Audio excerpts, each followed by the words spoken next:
भारत की चेयरमैनशिप में G20 शिखर सम्मेलन का सफल आयोजन हुआ। दिल्ली में हुए इस कार्यक्रम की विश्व भर में जमकर तारीफ हो रही है, क्योंकि विदेशी मेहमानों के रहने की व्यवस्था से लेकर उनके खान पान का भी विशेष ध्यान रखा गया।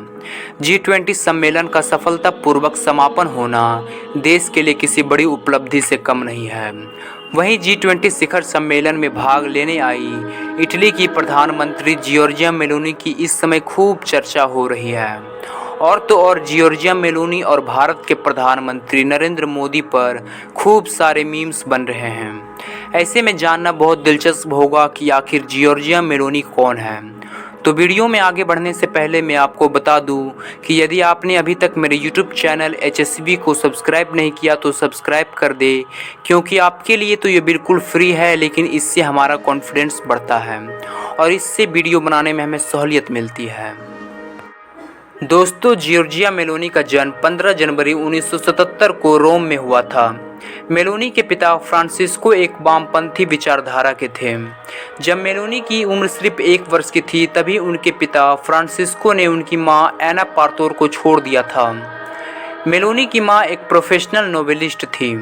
मेलोनी का अधिकांश बचपन अपनी मां के साथ ही गुजारा और इस कारण मेलोनी पर बहुत ही कम उम्र में दक्षिणपंथी विचारधारा का विशेष प्रभाव रहा।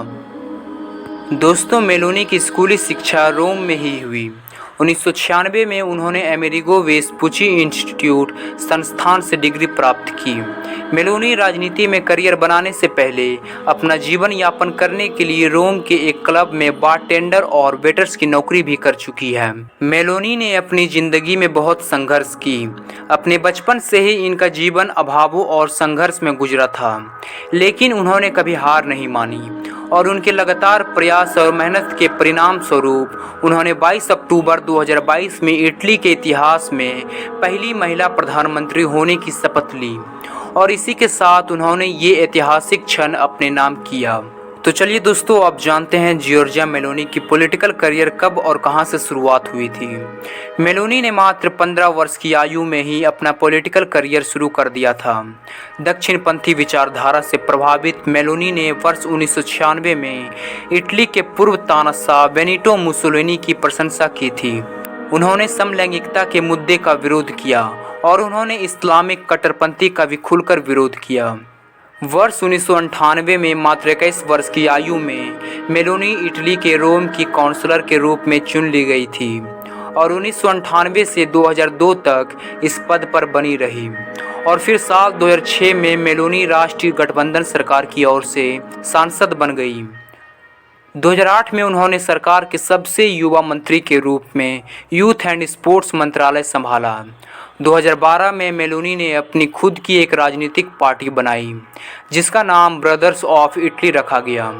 2013 और 2018 की चुनावी हार के बाद आखिरकार वर्ष 2022 में उनकी पार्टी यानी ब्रदर्स ऑफ इटली को सफलता मिली और इसी के साथ जियोर्जिया मेलोनी इटली की पहली महिला प्रधानमंत्री बन गई। रसिया यूक्रेन वार को लेकर मेलोनी ने रसिया के खिलाफ ब्लॉक्स के प्रतिबंधों का पुरजोर समर्थन कर रही है। मेलोनी का कहना है कि उनका ध्यान सिर्फ इटली के राष्ट्रीय हितों पर है। इसके बाद अगस्त 2022 में मेलोनी विवादों में घिर गई।